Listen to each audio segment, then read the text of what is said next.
What's up, everybody? Gonna try something new. I've been out of YouTube for a while because I've been running so much, and today I want to share a little bit about that experience I've been doing. And it's basically just trying to run slow. Now, it sounds pretty easy. I thought it was gonna be pretty easy, but it's actually quite complicated. So many things become different all of a sudden just because you're running slow. Today, for instance, I was doing a 2 hour test where I would not go over 130 beats per minute heart rate. That's the lowest end of my aerobic zone and the highest of my zone 2. So I said to myself, I'm probably going to do about 9K, 2 hours. No. 9K per hour.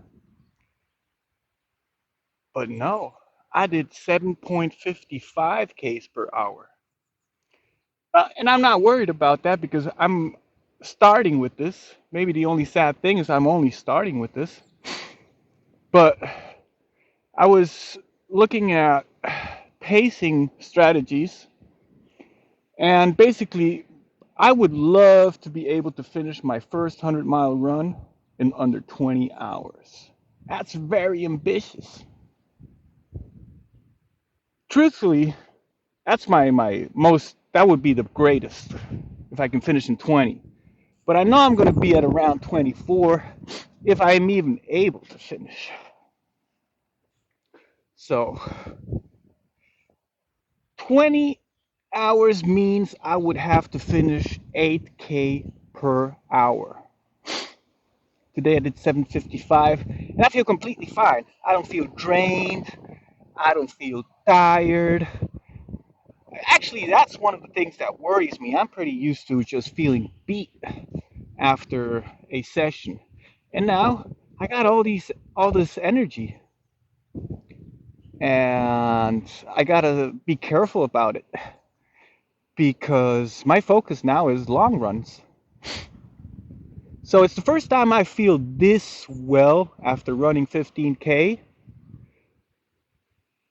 But I mean, the effort wasn't hard.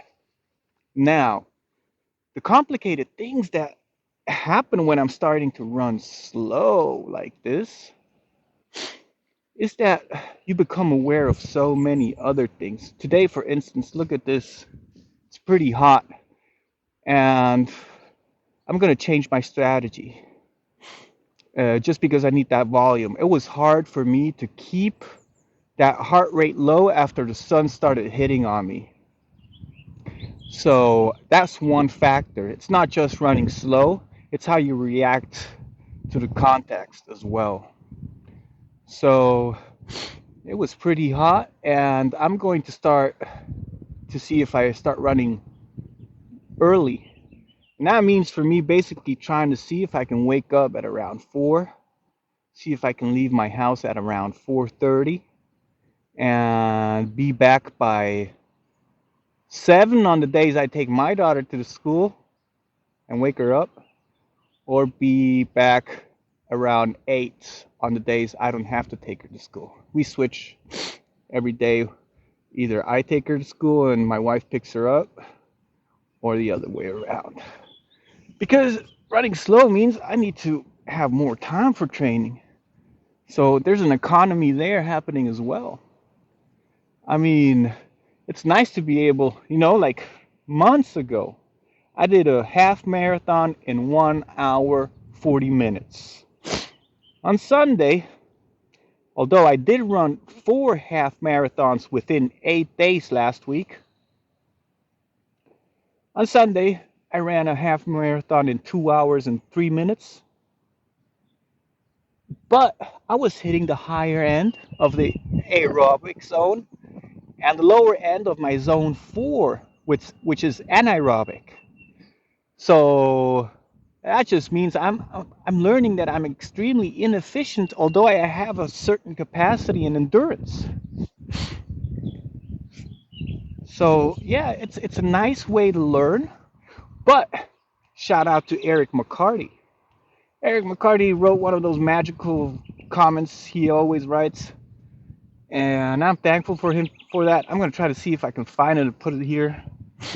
He said something. It's learning to run slowly and long is a meditation in patience, and he's completely right about it.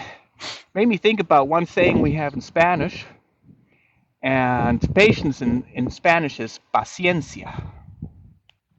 But when I was growing up, people always used to tell me I need to be patient. Paciencia, paciencia. I even got that word tattooed on my arm in Arab though, because I used to live in Arabia. And uh, shit, where was I? Talking stupid shit. Oh yeah, patience, paciencia.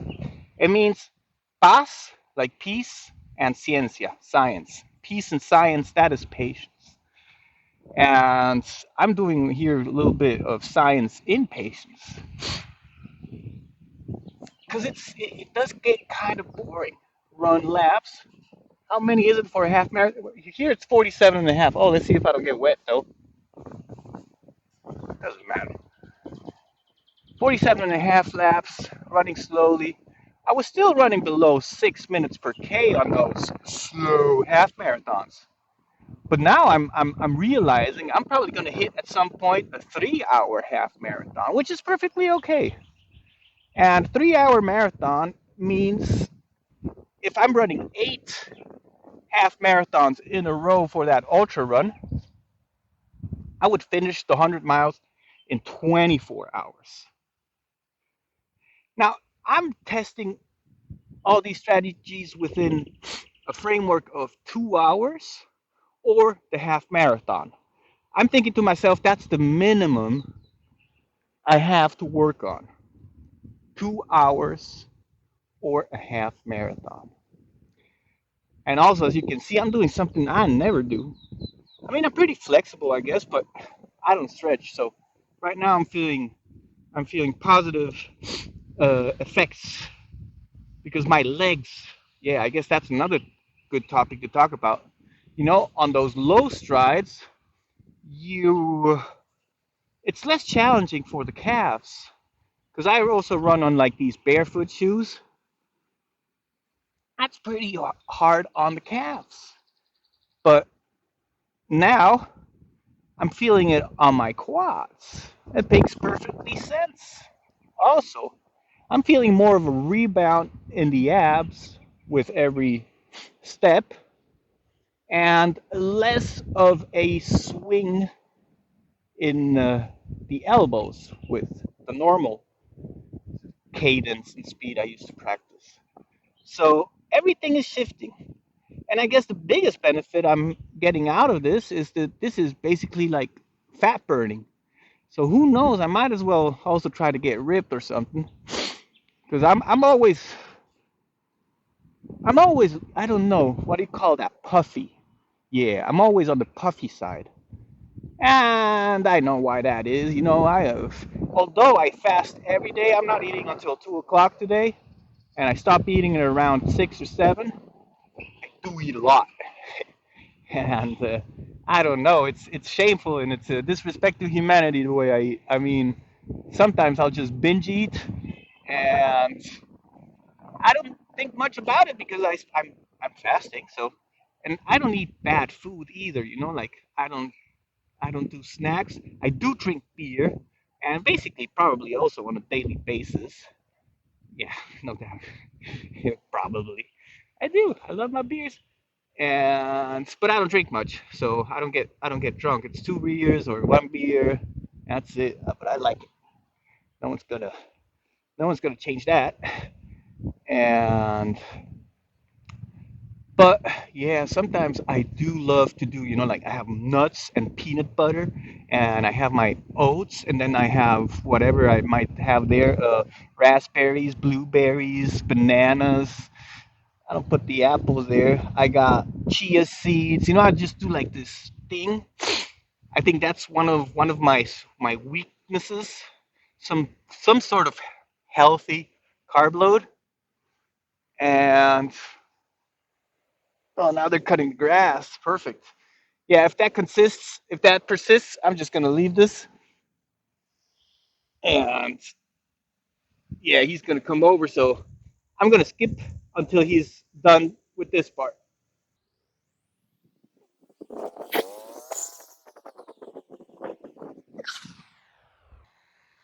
There we go. Now I'm loving the Cobra right now because I always feel a lot of tension on the quads, upper part. You know where that iliosacral joint is, and yeah, I can't recommend it enough. But I think I'm gonna leave it a little bit there. Just wanted to give an update on what I'm doing, why I haven't been posting any burpees. I'm doing push-ups and burpees and stretching and whatnot. Yeah, I really need to get back to my pull-ups. I'm doing a GTG. I think on a daily basis I do like 3 to 5 pull-ups, but nothing major. Like I don't want to invest energy where I don't need to be investing it. So number one priority right now is to strengthen ligaments, strengthen joints, lessen the impact of adding volume to my regiment, having less of an impact on my body to be able to sustain longer, much longer runs. So yeah, I hope everyone is doing good out there. Looking forward to meeting y'all in, I guess, about 6 weeks in Utrecht. And shit, I'm gonna get wet. So, peace out, everybody. Oh, yeah. Huh. Wasn't that bad.